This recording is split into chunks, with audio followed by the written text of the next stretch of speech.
Dear students, welcome to the classes of Ray Academy. We are studying double entry bookkeeping and the chapter is on dissolution of a partnership firm. The question is XYZ carrying on business as merchants and sharing profits and losses in the ratio of 2:2:1. Dissolved their firm as at 31st March the year is given on which date the balance sheet was as follows. balance sheet दे रखा है. balance sheet में asset side में दे रखा है loan to Z 10,000. This is one of the important treatments. इसको capital account में Z का डेबिट साइड में 2 लोन टू जेड लिखेंगे या बैंक अकाउंट में भी डायरेक्ट उनसे पैसे ले सकते हैं प्रायर पेमेंट में. That is 2 loan to Z. Then investment fluctuation reserve दे रखा है लाइबिलिटी साइड में. जनरल रिजर्व दे रखा है. जनरल रिजर्व को कैपिटल में तीनों में डिस्ट्रीब्यूट करेंगे in the ratio of 2:2:1 bye general reserve that is 16 and 8,000 2:2:1. और इन्वेस्टमेंट फ्लक्चुएशन रिजर्व को रियलाइजेशन के बाय में क्रेडिट में ट्रांसफर करेंगे. उसका पेमेंट होता नहीं है और कोई इंपॉर्टेंट एंट्री है नहीं इसके अंदर. और ये कि जो फास्ट एडजस्टमेंट है उसको भी आप देख सकते हैं. That is a bill for 5,000 received from Mohan discounted from bank is not met on maturity. A bill of this much from Mohan is one our customer. तो हमने मोहन से बिल लिया, उसको बैंक में डिस्काउंट कराया और पैसे लाए अपने फार्म में खर्च करे. जब ड्यू डेट आया डिसोल्यूशन के टाइम पे तब मोहन ने पेमेंट नहीं करा. Mohan is somebody else, he was our debtor. उसने बैंक को पैसे नहीं दिया तो हमें बैंक को पैसे देने पड़ेंगे. हम लिखेंगे रियलाइजेशन में, यहाँ पे डेबिट साइड में लिखेंगे to bank account bill discounted dishonoured paid. तो नाउ वी कैन सी अभी हमें रियलाइजेशन अकाउंट बनाना है. और लास्ट लाइन पढ़ो, prepare realisation account, partners capital account and bank account. आपके सारे बिकने वाले असेट जो कि रियलाइज होने वाला है उसको यहाँ पे ट्रांसफ़र करेंगे, चाहे रियलाइज हो ना हो. असेट बैंक और लोन टू जेड को छोड़ के provision for doubtful dates credit में आएगा क्योंकि वो असेट से लेस हो रहा है. तो please write down stock, debtor हमेशा full value, investment full value और डेटर के प्रोविजन ऑन डेटर्स.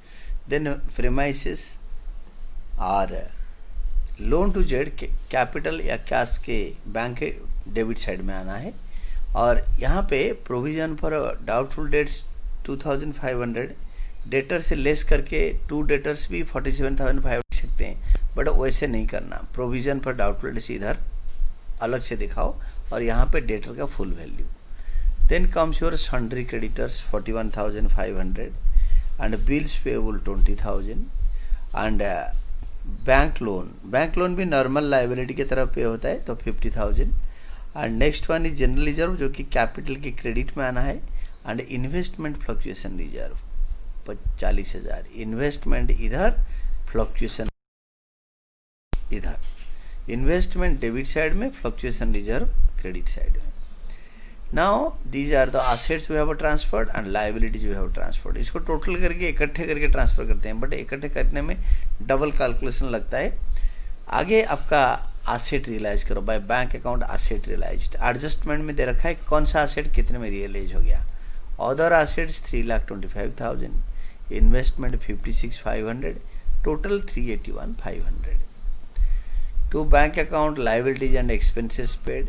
इसमें लाइबिलिटी एक्सपेंसेस में क्रेडिटर्स एंड बिल्स पर दे दिया 57,500. ये क्वेश्चन में ऐसे ही दे रखा है कि दोनों को मिला के including bills payable were paid this much in full settlement.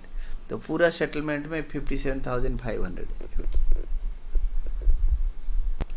Creditors और बिल्स पेएबल पेमेंट के बाद उन्होंने इकट्ठे दे दिया इन फुल सेटलमेंट. और इसके बाद आप बिल डिस्काउंटेड जो 2,500, इसको मैं अच्छी तरह समझाता हूँ. तो a bill of ₹5,000 received from Mohan discounted from bank is not met on maturity. और इसके बारे में आपके एडजस्टमेंट का थर्ड लाइन मेरे साथ साथ पढ़ो। Mohan proved insolvent and a dividend of 50,000 was received from his estate। यानी मोहन ने 2500 बैंक को पे करा, या हमें पे करा होगा, हमने बैंक को पे करा होगा, तो हम यही अज्यूम करेंगे कि उसने बैंक को 2500 पे कर दिया। तो बट बैंक से तो हमने 5000 रुपये बिल डिस्काउंट करके लिए थे, तो बाकी 2500 हम पे करेंगे, बाकी 2500 हम पे करेंगे। बैंक लोन 40,000, बैंक लोन 40,000 पे करेंगे, 40,000 bank loan was paid 40,000। Then और realisation expenses, the second last line, realisation expenses amounted to 15,000। ये टोटल अमाउंट को ऐड करके आप यहाँ पे फाइनल अमाउंट में लिखो, that is 1,15,000 total final amount paid. Realisation account debited to bank account, the journal entry. एक ही लाइन का, 2 लाइन का जर्नल एंट्री होगा। इसका तो डिटेलिंग करते नहीं है जर्नल के अंदर, इसका भी नहीं करते, ठीक है। और आपको ध्यान से याद रखना है, इन्वेस्टमेंट फ्लक्चुएशन रिजर्व ये इधर ही आएगा, और प्रोविजन फॉर डाउटफुल डेट्स ये इधर आएगा। इसका कोई ट्रीटमेंट होता नहीं, there is no further treatment. These provisions and reserves are not paid. Now next one is आपके टोटल करो, क्रेडिट साइड 5,25,000 आया, इसको डेबिट साइड में ट्रांसफ़र करो और इससे सारे माइनस करो, ये सारे माइनस करो, आपके आ जाएगा प्रॉफिट आ जाएगा। Then to capital accounts profit on realisation transferred in ratio of A/Y/Z in 2:2:1 ratio. तो 2/10 74,000 का X का है, Y का 2/10 है, Z का 1/5 है। This is all about. ये तीनों को ऐड करके यहाँ पे फाइनल कॉलम में लिखो, and this is all about your profit. और ये आपके रियलाइजेशन अकाउंट कंप्लीट। तो क्वेश्चन में बोला है रियलाइजेशन अकाउंट बनाओ, partners capital account and bank account. Partners capital account बना दिया, बाय बैलेंस ब्रॉट डाउन, इनका ओपनिंग बैलेंस। देन आपको जनरल रिजर्व को 2/50,000 को 2/5 2/5 1/5 20 10। Then profit on realisation transfer करो by PA realisation account. Already distributable profit को यहाँ ट्रांसफर कर दिया, और इसको लोन टू जेड आप इधर लिखोगे, और Z to loan to Z, क्योंकि जेड को पेमेंट करने से पहले उसने जो फार्म से लोन लिया है वो पैसे काट लेंगे, नहीं तो बैंक अकाउंट के डेबिट में bank to loan to Z उससे डायरेक्ट पैसे लेंगे। आइदर यहाँ लिखो नहीं तो बैंक में लिखो, और this is a most correct treatment.